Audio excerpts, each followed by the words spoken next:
G'day guys, welcome back to the channel and welcome back to season number 8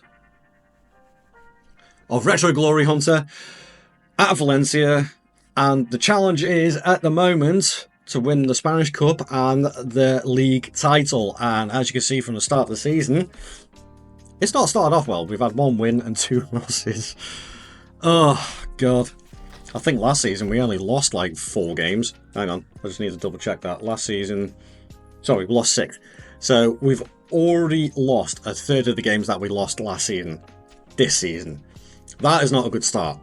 But hopefully these transfers will cheer people up, because I've brought in the Egyptian wizard that is Mo Salah. But we'll come to him in a second because I just want to check. Nope, nothing before the tick over. A couple of sales went out. Nothing really to write home about. A couple of more sales there. Only one reasonable size one, and that was Lombert's. He's gone to Marseille. Julie has gone to Olympiacos, and I finally sold Edin Dzeko to Deportivo for 1.5 million. But that did allow me to bring in 3 superstar signings in the shape of Mo Salah, Leroy Sané, and Toni Kroos. So if we have a look at Toni Kroos first, I only rated a 2.5 star. Question out there for the mad scientist: why is this happening? Toni Kroos is a lot better than this. His work rate is incredibly low. I don't know what's happened here, but it's Toni Kroos. I couldn't turn him down, even at the age of 24.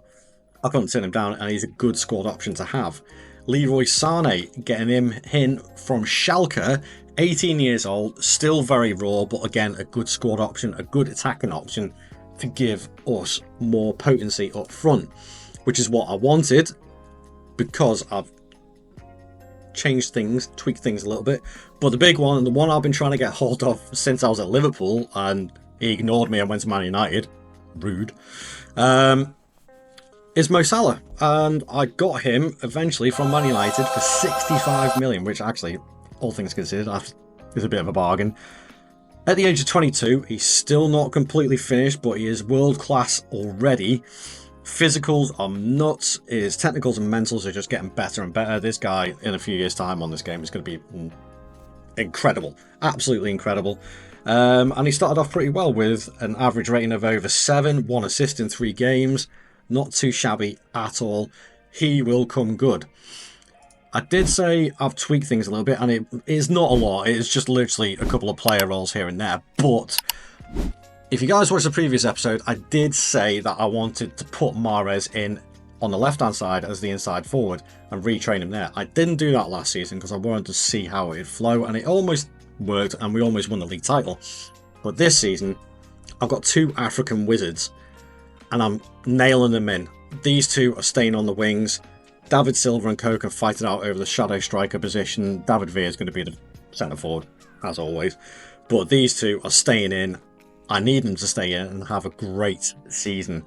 So he's a makeshift on this role, but he will be affected by this at the end of the season. Mahrez and Salah, Algerian and Egyptian on either wing. What could go wrong? This surely has to mean that we will win something. Ugh, I really hope so. I'll say transfers wise, that's it. We spent the money. We've got 16 million left. Finances are all looking pretty decent. Let's go and roll the footage for the highlights reel and find out how we actually do. Come and join me in a few seconds. After spending big, expectations were high. It didn't start well though, losing 2 of our first 3 games, but after that we were ravenous. 5-0 versus Murcia, 7-0 versus Almeria, 6-0 versus Getafe, and a 5-1 versus Osasuna really showed our intent for the season. And into the second part of the season, that continued with wins against Barcelona 4-1, a 2-0 versus Real Madrid, and also a 4-0 hammering of last season's champions Atletico Madrid. In fact, we only lost 1 more league game after Christmas, and this was enough for Valencia to secure the La Liga title. In the Spanish Cup as well, we came out deserved winners. Wins against Castellón, Corrupto and Osasuna earlier on led to a semi-final showdown against Barcelona, who we utterly destroyed over the 2 legs, 8-2, to take us into a final against Atletico Madrid again, who we beat this time 1-0 to lift our first Spanish Cup. But this glorious season didn't stop there. Wins versus AC Milan, FC Porto, Lyon and Dynamo Kiev, and a 4-0 win versus Dortmund saw us qualify for the round of 16 again. Next up was another Spanish side in Sevilla. In a close call, we beat 5-4 on aggregate to set up a tie versus Man United. Again, in a close tie, we beat 4-3 on aggregate to face Marseille in the semi-finals, which actually was a little bit more comfortable, winning 5-2 on aggregate to progress to another final, again against Atletico Madrid. And again, in another tight game, we came out on top this time, again thanks to penalties, with a win in the Champions League final, the second for Valencia, and our third Champions League overall.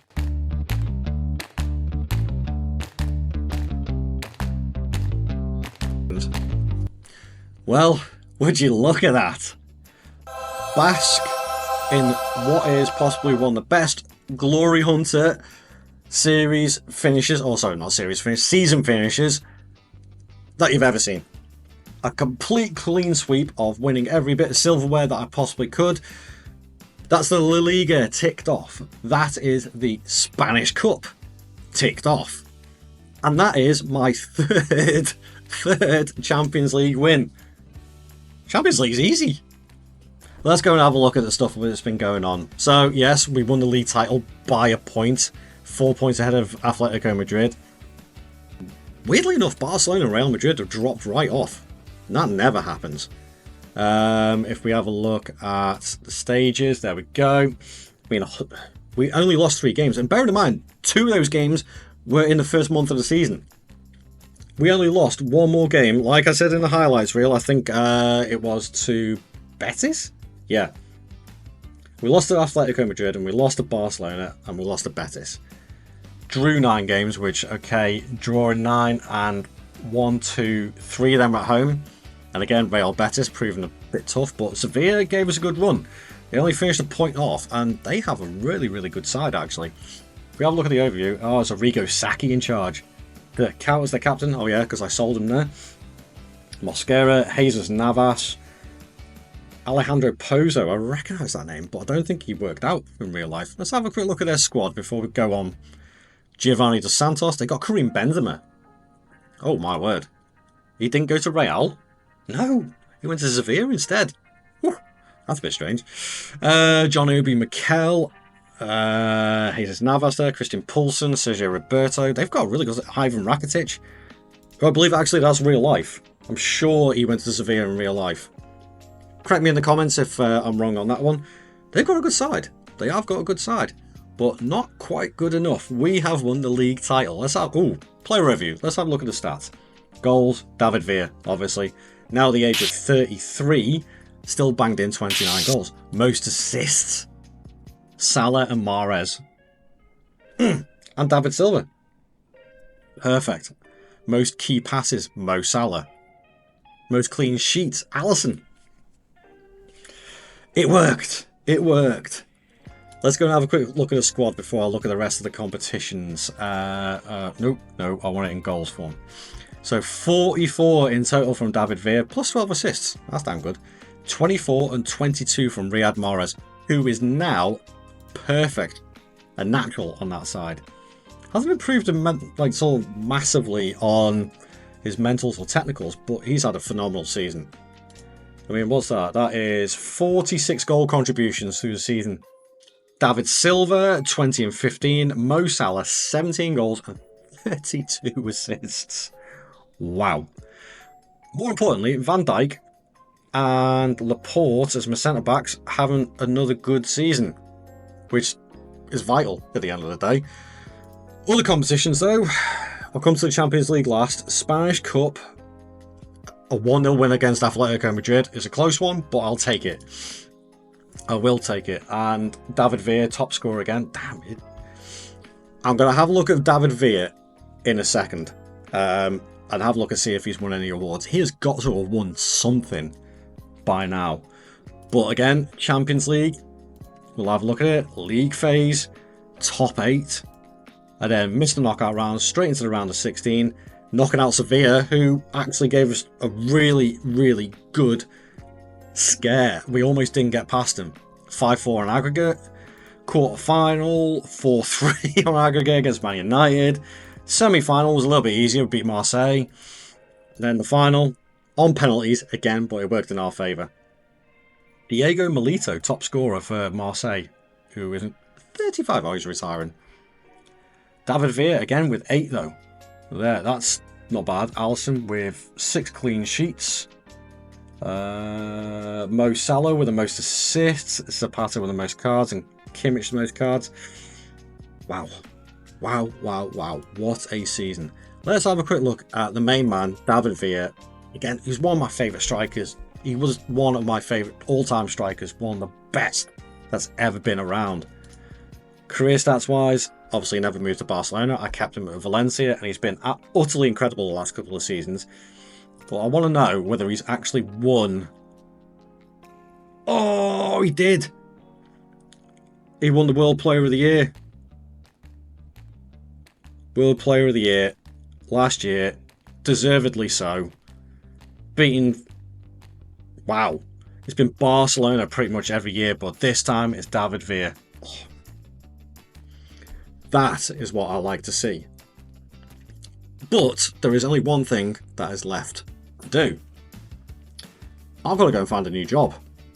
Because that's Spain done. Completely ticked off. So let's go and have a quick look at the job centre. If I can find... Where is it? Staff. There we go. Job centre. Right, let's go and have a quick look and see what jobs there are around.